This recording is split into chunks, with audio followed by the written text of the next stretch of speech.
Hadien bo Pope Francis ula pynkut ya ke jingleit jong ke basaw sngi sha Papua New Guinea ha ka khandai tarik nailur ke sngi Nyngkong ula leit sha Timor Leste kari ke babon ki Katholik ha ba nujor bat kiwei pat kiri lat nyok ke Philippines. Ke liengsuin jong ke hiar Dili Presidente Nicolau Lobatu International Airport ke kat liengsuin jong ke nongba ha ke por ar pau beje janmit ke por jong ke kari. Kibala pediang ngobha yuk Kpa Bakhuid kideu Presidente jong Timor José Manuel Ramos-Horta bat ke Myntri Rangbah jong kari ke Xanana Gusmao harengkat ki kenhon bat khat sawngut ki briu ki bapong de kiriam tenrai ki ba mi khmat ki khat saw tli ki Jylla jong kari. Arngut ki khna kenthei ki lependeng harendang jong de ki jan tenrai jong kari Timor Leste.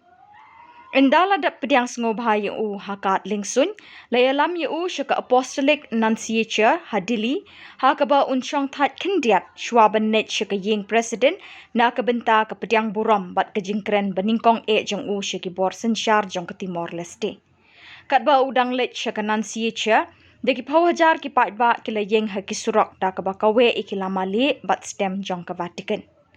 Kumban pentip syaki nong pet ke DBMN TV Watla ke Timor Leste ke kari babuntam ki Kristan latna ke Philippines hai Asia. Henry Pope Francis uday Kpa Bakhuid ubaar ubanlet jingo ke Timor Leste Hadien bo Pope John Paul baar Bakhuid ubalalet house nem khat khandai spa prap khandai. Hakani ke jinglet jingo jong Kpa Bakhuid ulabu kapang. To ai ba ke jinget jong pi kan long kerukom im jong pi.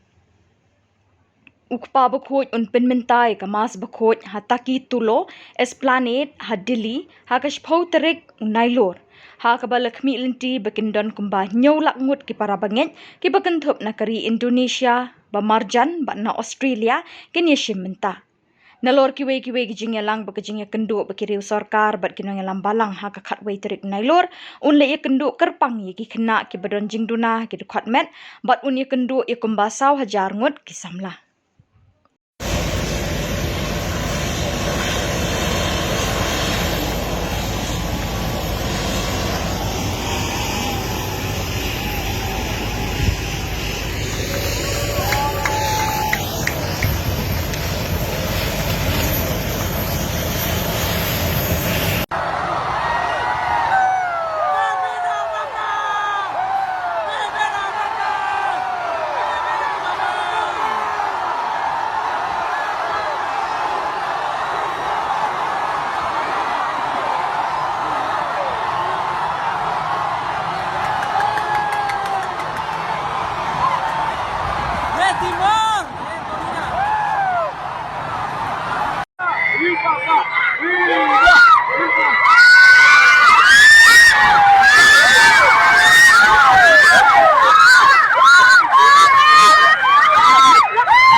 Halo, fokus.